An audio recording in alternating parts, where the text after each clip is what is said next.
안녕하십니까. 한국약선요리협회 회장 양승입니다. 오늘은 밀에 대해서 설명을 드리도록 하겠습니다. 세계에서 가장 많이 먹는 곡물 중에 하나죠. 또 우리나라에서도 이제 점차 이 빵을 먹는 인구들이 많이 늘어나서 그 소비가 많아지고 있습니다. 이 밀에 대해서 자세히 알아보도록 하겠습니다. 밀은 벽과에 속하는 한 해살이 풀 또는 두 해살이 풀로 원산지는 아프가니스탄에서 카스피해 지역으로 보고 있습니다. 현재 세계 농작물 가운데서 가장 넓은 재배 면적을 차지하고 또 많이 소비하고 있는 곡물입니다.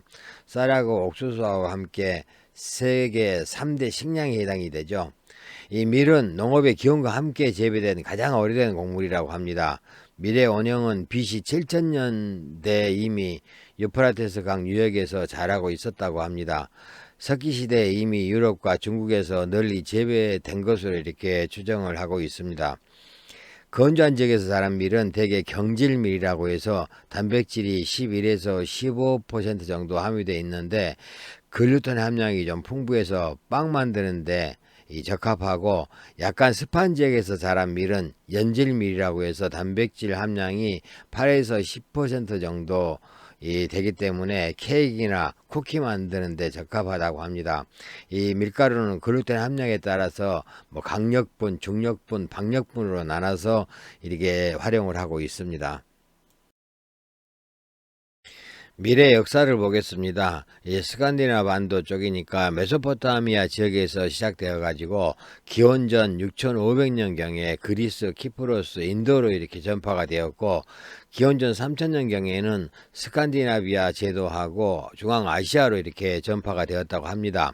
그리고 이제 기원전 2000년경에 중국으로 이렇게 들어오게 되는데, 중국 고대 상나라나 주나라 때부터 재배되었다는 고고학적 증거는 이렇게 발견이 되고 있습니다. 이 고대에는 먹는 방식이 이렇게 발달하지 못했기 때문에 밀을 분쇄해서 죽처럼 이렇게 끓여 먹었을 것으로 이렇게 추정을 하고 있습니다. 지금처럼 이렇게 빵이나 국수를 만들지는 못했고, 이 장건이 서역에서 이렇게 돌아오고 나서 이런 방법들이 퍼지기 시작했다고 합니다. 그러므로 중국에서는 이제 처음에는 맛이 없는 곡물로 이렇게 인식이 됐었죠. 그래서 그 당시에 조나 기장을 많이 먹었고, 밀은 그렇게 많이 먹지는 않았다고 합니다.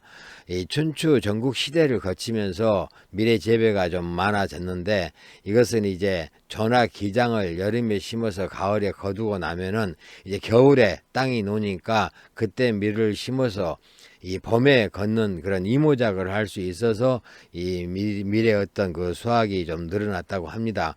그리고 또 이제 뭐 세금으로 뜯기고 가난한 농민들 같은 경우는 이제 먹을 게 없다 보니까 식량으로 쓰기 위해서 많이 심게 되어서 이 생산량이 조금씩 증가되었다고 이렇게 보고 있습니다.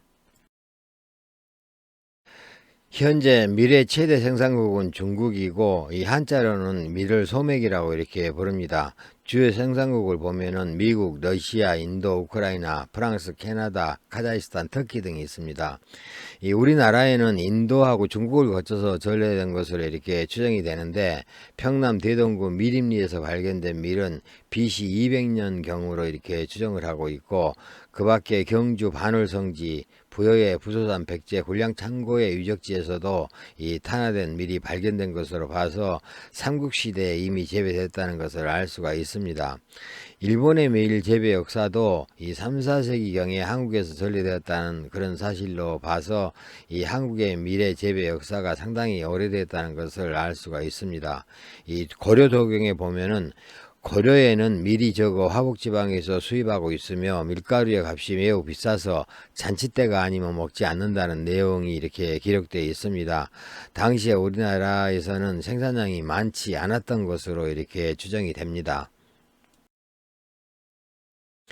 밀은 원래 우리나라에서는 생산량이 적어서 좀 귀한 곡물에 이렇게 속했습니다. 그래서 특별한 날 밀전병이나 유밀과 같은 별식이나 아니면 간식 용도로 이렇게 썼었는데, 이 한국전쟁 이후에 이 원조로 미국에서 다량의 밀가루가 이렇게 들어오면서부터 이 주식 대용으로 쓰기 시작했다고 합니다. 이 처음에는 이제 국수나 수제비 같은 밀가루 음식을 이렇게 만들어서 좀 생활이 어려운 사람들이 이 주식 대용으로 이렇게 쓰다가, 요즘은 이제 점차 이제 식생활이 서양식으로 바뀌면서 빵, 과자 등을 이렇게 많이 먹다 보니까 밀가루 소비량이 점차 늘어나고 있습니다. 이 밀은 보리보다 재배하기가 좀 쉽다고 합니다. 유리한 점도 있는 반면에 수확기가 보리보다 좀 한 10일 정도 이렇게 늦기 때문에 수익성이 낮고, 또 한국 그 밀은 이 좀 품질이 낮아서 값은 비싸고 품질은 낮고, 그러다 보니까 경쟁에서 뒤져서 거의 재배를 하지 않고 있습니다. 밀을 재배할 당시에는 밀을 수확하고 난 후에 밀기울은 사료로 쓰고, 밀대는 또 밀짚 모자나 뭐 이런 방석 등을 만들어 쓰기도 했습니다. 문헌 속에 나와 있는 밀의 효능 보겠습니다. 금계열학에서는 감맥대조탕이 나오는데, 소맥하고 감초, 대추를 넣고 탕을 끓여 먹으면 부인들의 정신질환에 도움이 된다고 했습니다. 이 정신질환이라는 것은 이 히스테리에 이렇게 도움이 된다라고 이렇게 볼 수가 있습니다. 그리고 본초 수뷰에서는 이 소맥면은 허증을 보호하고 체격을 튼튼하게 하면서 장과 위의 활동을 돕고 기력을 강하게 한다. 소맥 껍질은 차고 육질은 따뜻하다라고 했습니다. 본초 총신에서는 심장을 키우고 신장을 도우며 혈을 편안하게 하고 비장을 튼튼하게 한다라고 이렇게 기록을 하고 있고, 도경 본초에서는 소맥은 성질이 차고 면을 만들면 따뜻하며 그 껍질은 부라고 하는데, 이 성질이 차서 중초를 조절하며 열을 제거한다라고 이렇게 기록을 하고 있습니다. 저희 어렸을 때도 이 밀가루 좋아하는 애들이 키가 크다는 그런 그 말들을 했었는데, 이 그 당시에는 이제 껍질하고 껍질을 버리지 않고 껍질째 이렇게 해가지고 뭐 수제비나 이런 것들을 많이 만들어 먹었는데, 아마 이 밀가루는 신장 쪽으로 작용을 하기 때문에 좀 키가 크는데 도움이 되지 않았나 이런 생각이 듭니다. 밀의 효능 보겠습니다. 이 밀은 성질은 시원하고 맛은 달고 심장경, 비장경, 신장경으로 들어간다라고 했습니다. 심장을 튼튼하게 하고 신장에 유익하다라고 했고, 또 가슴이 답답하면서 허혈이 있는 증상을 개선하고 설사와 갈증을 멈추게 한다라고 했습니다. 그리고 또 허증으로 인해서 땀이 나는 것을 막아주고 이뇨작용이 있으면서 용종을 가라앉게 한다라고 이렇게 합니다. 이 부인들의 히스터리를 완화시키고 또 마음을 안정시키는 그런 작용이 있고, 가슴이 답답하면서 허혈이 올라오면서 갈증이 나는 증상을 개선하고 또 설사를 멈추게 하고 소변을 잘 통하게 하는 그런 효능이 있고, 이 외상출혈에 또 도움이 되고 탕상에도 이 껍질에 있는 밀은 도움이 된다고 합니다. 현대 영양학에서 말하는 통밀 효능 보겠습니다. 이 밀은 쌀에 비해서 단백질, 미네랄, 비타민 함량이 높지만은 이 쌀이나 옥수수보다 칼로리는 더 낮다고 합니다. 그렇지만은 쌀에 비해서 필수 아미노산이 골고루 이렇게 들어있지 않기 때문에 쌀을 주식으로 이렇게 섭취했을 때보다는 고기나 유제품, 콩류를 더 보충해줘야 영양의 균형이 맞습니다. 그리고 밀에는 점성이 있는 글루텐이 있어서 반죽이 잘 되고, 또 탄수화물이나 비타민 E, 티아민과 같은 비타민 비복합체, 또 철분, 인, 망간, 아연 등 필수 무기질이 풍부하게 들어 있습니다. 그리고 질 좋은 섬유질이 많아서 변비 예방이나 치질 예방에 좋아서 결장암이나 직장암 예방에도 도움이 되고, 또 다이어트에도 이렇게 쌀이나 옥수수에 비해서 더 좋다고 합니다.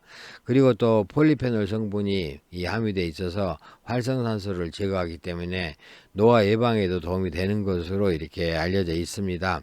그렇지만은 이 껍질을 벗겨내 버린 그런 밀가루는 이런 효능이 현저히 떨어집니다. 따라서 밀가루를 드실 때는 통밀로 이렇게 드시는 게 좋습니다.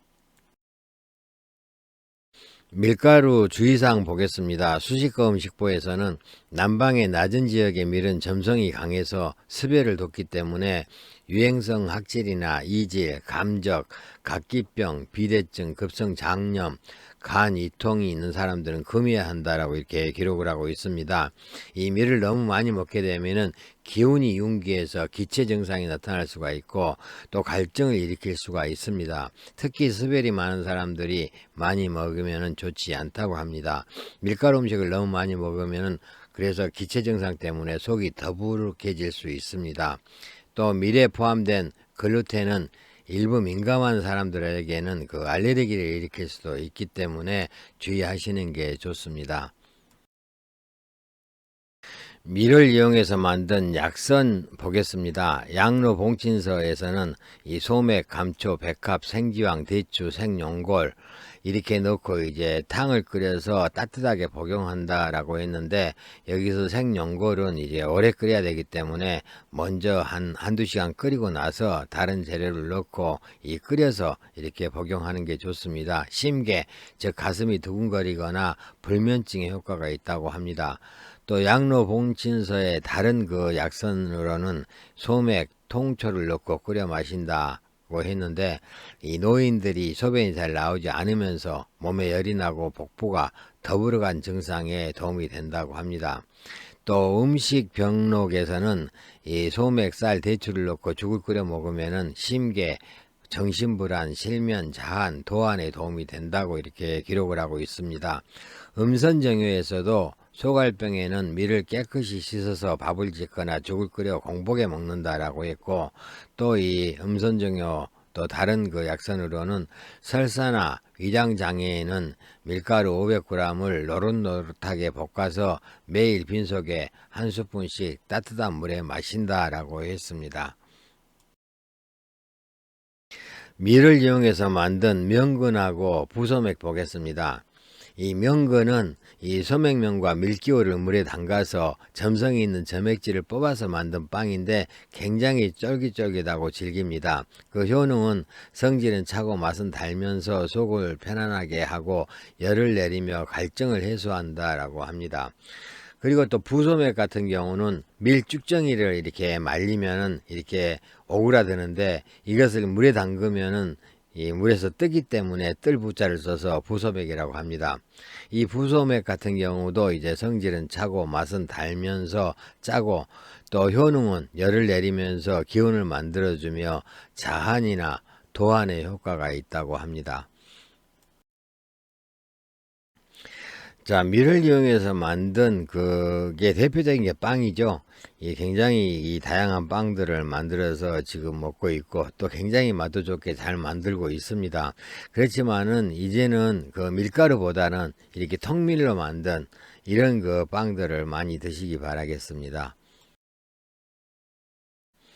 통밀가루로 만든 국수입니다. 이 국수 사진 보시고 통밀로 된 그런 국수 많이 드시기 바라겠습니다.